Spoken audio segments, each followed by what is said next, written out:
नमस्कार छात्रों, आज हम कक्षा 12वीं के काला असाइनमेंट पेपर जो है उनके सॉल्यूशन करने वाले हैं। विषय है हमारा हिंदी। हमने 1 से लेके 3 तक सॉल्यूशन हमारे जो पहले वीडियो थे उनमें देख लिए हैं। अगर आपने ना देखा हो तो नीचे जो डिस्क्रिप्शन बॉक्स है उसमें हमने लिंक दिया हुआ है। तो हम देख रहे हैं क्वेश्चन पेपर नंबर 4। निम्नलिखित शब्दों के समानार्थी शब्द लिखिए। नियत यानी इरादा, तसल्ली यानी सांत्वना। निम्नलिखित शब्दों के विलोम शब्द लिखिए। कुंवारा, तो उसका विलोम शब्द है ब्याह अथवा विवाहित। स्थापित, तो उसका विलोम शब्द है विस्थापित। अब नीचे है कि निम्नलिखित शब्दों के तत्सम रूप लिखिए। सलाई, तो शलाका। तीता, तिक्त।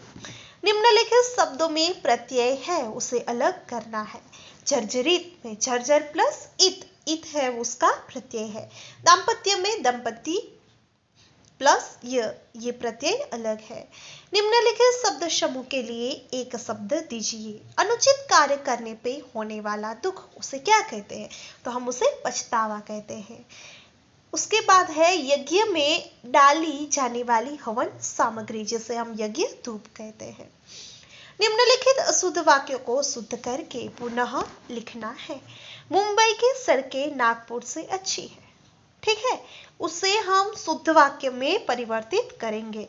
तो ऐसा आंसर आएगा, मुंबई की सड़कें नागपुर की सड़कों से अच्छी है। अब है कि कहावत का अर्थ लिखिए। अकेला जना भाड़ नहीं फोड़ सकता, यानी कि कोई भी बड़ा कार्य किसी एक व्यक्ति के प्रयास से नहीं हो सकता।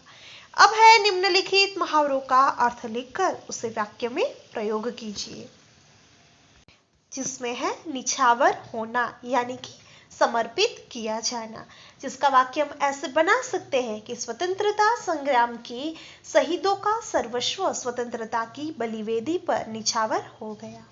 उसके बाद है जीने की इच्छा को मारकर जीना, यानी कि जीने की इच्छा न होना।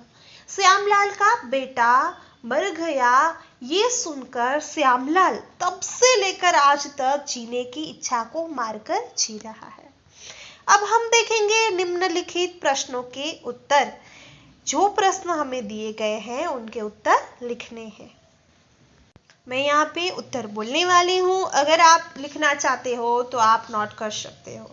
तद्भव शब्द क्या होते हैं? जो शब्द मूल रूप से संस्कृत के होते हैं किंतु किंचित रूप परिवर्तन के साथ हिंदी में प्रयुक्त होते हैं, उन्हें तद्भव शब्द कहा जाता है। उसके बाद में है संकर शब्द का अर्थ, यानी कि उसे संकर शब्द किसे कहते हैं?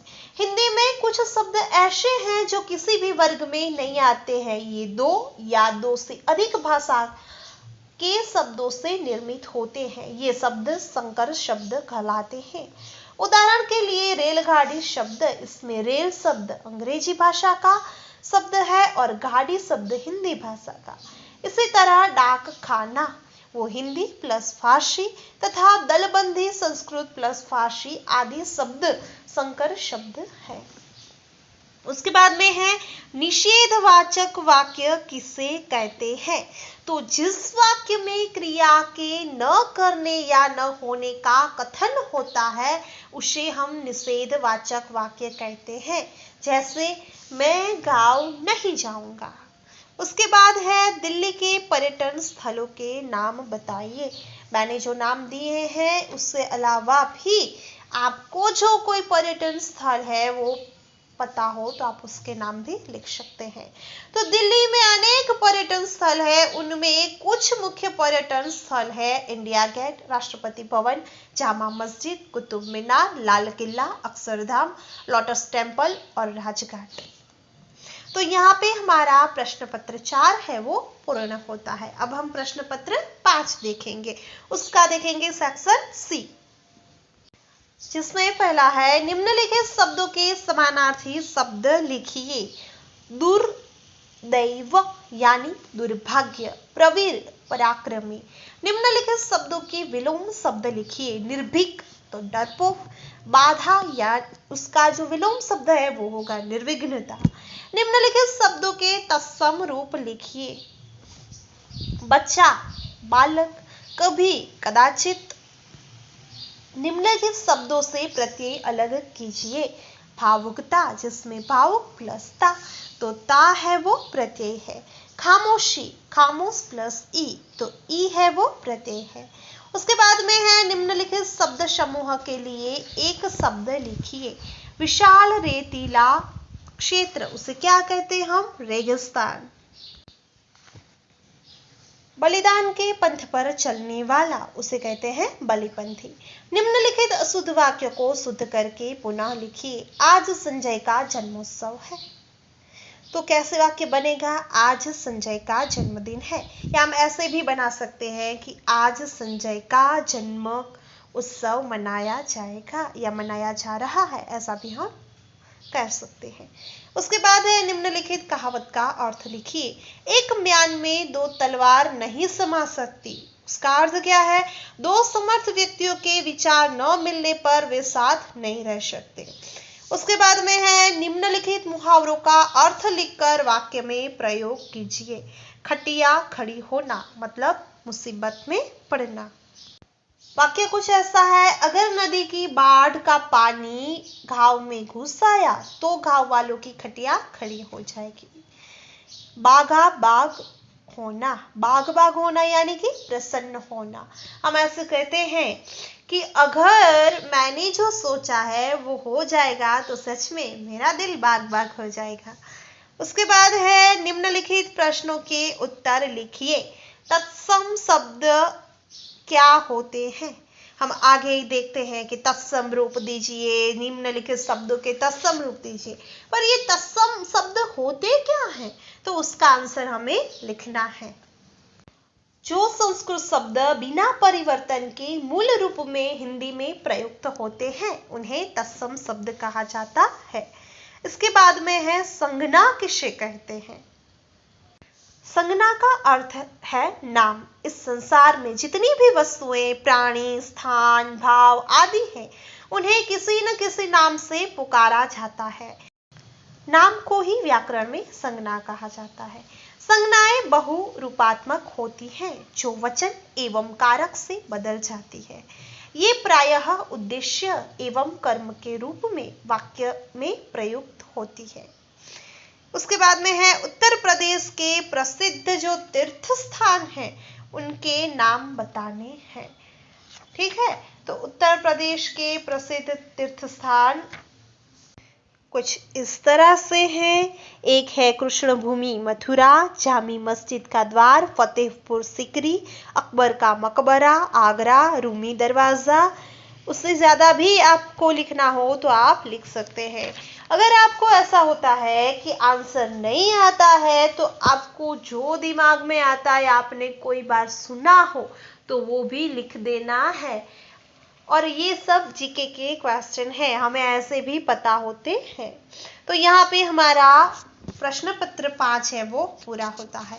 अब हम देखेंगे प्रश्न पत्र 6 जिसका विभाग सी हमें देखना है। निम्नलिखित शब्दों के समानार्थी शब्द है लिखिए। उत्पत्ति यानी कि जन्म, व्युत्पत्ति शुरुआत, ऐसे शब्द भी आप लिख सकते हैं। विद्यमान उपस्थित। निम्नलिखित शब्दों के विलोम शब्द लिखिए। रईस, गरीब, शिथिल, दृढ़। निम्नलिखित शब्दों में हमें तत्सम रूप लिखना है। न्योता, आमंत्रण। निम्नलिखित शब्दों के उपसर्ग अलग कीजिए। उपलक्षण, उप प्लस लक्षण, तो उप है वो उपसर्ग है। निराधार, निहि, उपसर्ग प्लस आधार। निम्नलिखित शब्दों के लिए शब्द समूह है वो देने हैं। ठीक है, एक शब्द समूह हमारे पास है, हमें एक शब्द देना है। तो वह गांव जिससे मवाद निकलता रहता हो उसे क्या कहते हैं? उसे नासुर कहते हैं।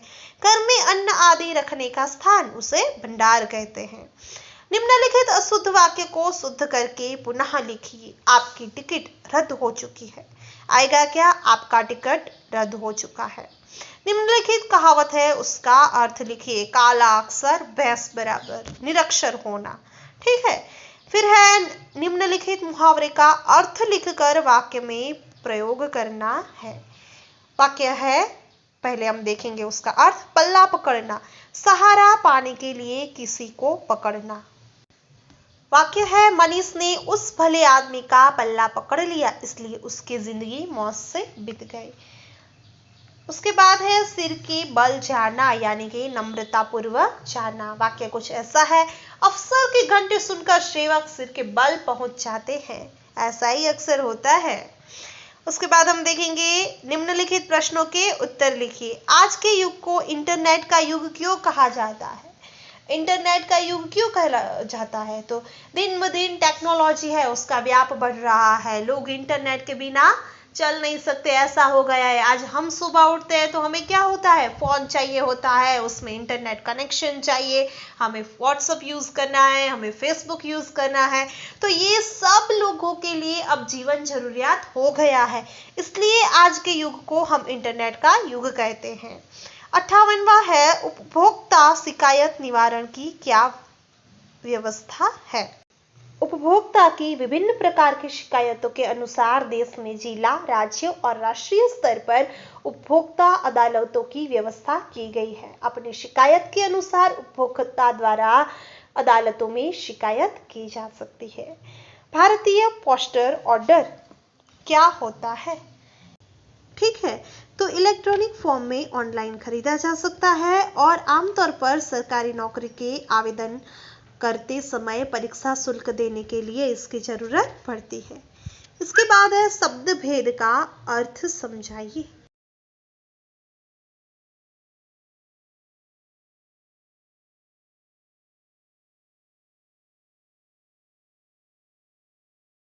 शब्द भेद यानी कि शब्द का अर्थ का जो डिफरेंस है उसके बारे में कहा गया है। दो शब्द होते हैं तो उनके अपने जो अर्थ होते हैं, इनके आधार पर शब्द भेद होते हैं। तो आशा है कि आपको ये हमारा सॉल्यूशन उपयोगी होगा। So wish you all the best. Like, share and subscribe. Bye bye.